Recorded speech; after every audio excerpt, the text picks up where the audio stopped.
Hello, welcome to the video. I'm going to be taking a look at the new Avatar game, Avatar Frontiers of Pandora. I'm going to be doing it at 4K, so we've got that set here. I'll be testing it first at 4K native. We will test out, we've got DLSS and we've got FSR3 with frame generation as well. DLSS unfortunately doesn't have frame generation in this, but we can still test that out in a little bit. And then we've got everything maxed out. So we've got settings to high, very high. I think even there's a couple ultra here, but these are the maximum settings that you can have. We've also got ray tracing on, that's this setting here. So we've got that set to the max as well. So let's take a look. So this is at the very beginning of the game. We're just trying to escape. Looks like we're getting close to 100 FPS here, which is pretty good. It's likely going to be slightly less FPS, I think, once we get outside. But so far, not too bad. I mean, power consumption on my GPU, though, is very high. 420, 430 watts. So that's, you know, pretty much maxed out. Don't see that too much on my 4090. How long will you stay? This is in their own engine, Ubisoft engine, Snowdrop. So yeah, look at our FPS there.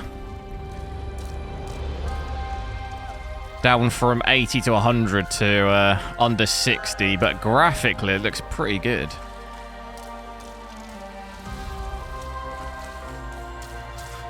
Pretty stunning game.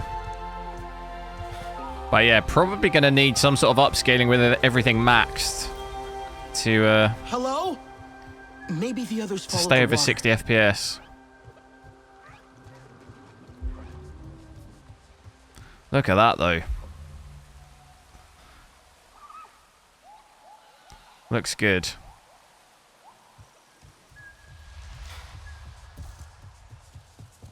Have a little run around, see if it changes a little bit. Breaking 60 a little bit. The VRAM as well here is up to 16.5 now, so the 4080 definitely running max over that, and even power is up to sort of 445 there, so we're absolutely maxed on that. Very pretty heavy game. But graphically, at least on this bit, you can see why it is heavy. More RDA. What happened?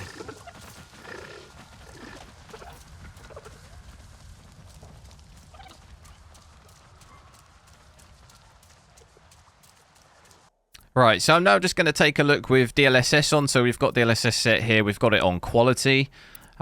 We should hopefully see above 60 with that. Looks like we'll get about 90 to 100, which is good.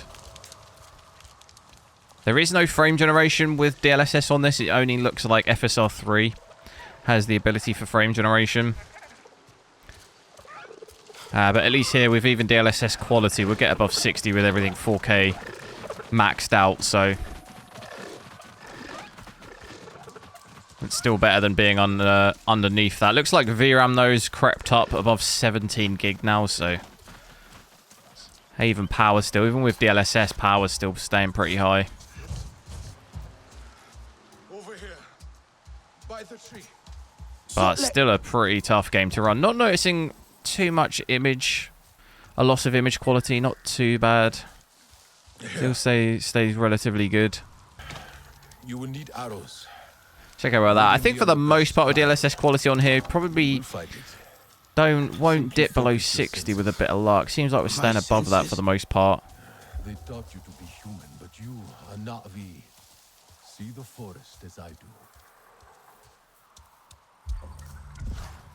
You see, this is your home. It will speak to you. If you let it, let your senses guide you.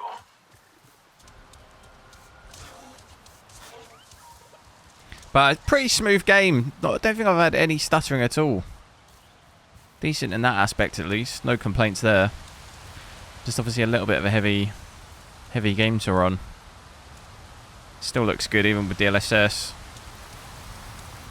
Okay, so I'm now going to take a look with FSR3 as well. So we've got everything at 4K maxed still, but I've got FSR3 set here. We've got the scaling to quality, and then we've got frame generation on here as well. So we should see quite a bit more FPS than what we had with just DLSS quality, and it looks like we have almost hitting 150 FPS there. So we're we're up from about 80 to 90 FPS with DLSS quality, not quite hitting 100, to like another 40 FPS on average by the looks of it. Which, that frame generation, yeah, it's given us like about another 40 FPS, maybe slightly more, but probably on average about 40. So a big, big increase in FPS there. You could get away with playing this at 4K 144. And we've still got everything completely maxed as well. So I'll play around a little bit and see... Straight away, I'm not noticing any latency or anything like that. But I've noticed VRAM by putting frame generation on here. It's gone up to 18.5. I think I saw 19 here a little bit as well. So that's going to be really brutal to run on something like a 4080. At 4K at least at these settings. Power's dropped quite a bit. We're switching FSR3 and frame generation on. We're down by probably like 30 to 40 watts by the looks of it. Under 400 now, so that's good. I'm not quite sure how we get stuff for the... like what I can gather here. But yeah, I mean, image quality to me, I haven't really noticed any difference between DLSS quality and FSR quality here. In terms of the image quality. So dipping a little bit here, down to 120, 130 there. But our average is still pretty high. Noticing the GPU usage is down a little bit with the FSR3 on here. So let's gather wood from somewhere here, is it?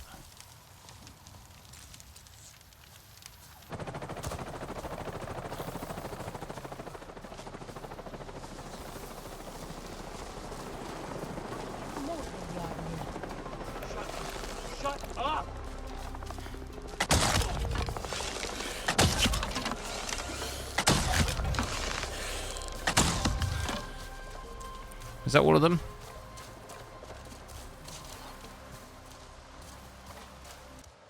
One thing I have noticed with FSR3 here is the frame time doesn't look quite as bad as what we had in Forspoken. I know in Forspoken we had a really, really choppy frame time. It does still look a little bit choppy, so you can see it kind of spiking up and down. Quite a lot. But it doesn't, the highs and lows aren't quite as bad, so it does look like there is some sort of improvement there to it. I know we saw a similar thing in Immortals of Avium as well. So it does seem like that has been improved a little bit, although it is still doing it. It doesn't seem quite as bad. So I think overall that makes it feel a little bit better.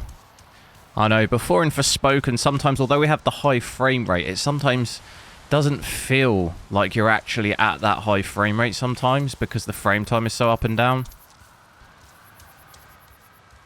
But that does seem to have been improved quite a bit.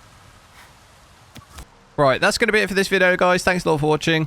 Make sure to drop a like on the video, leave me a comment, let me know what you think of the game so far, and I'll catch you in the next one.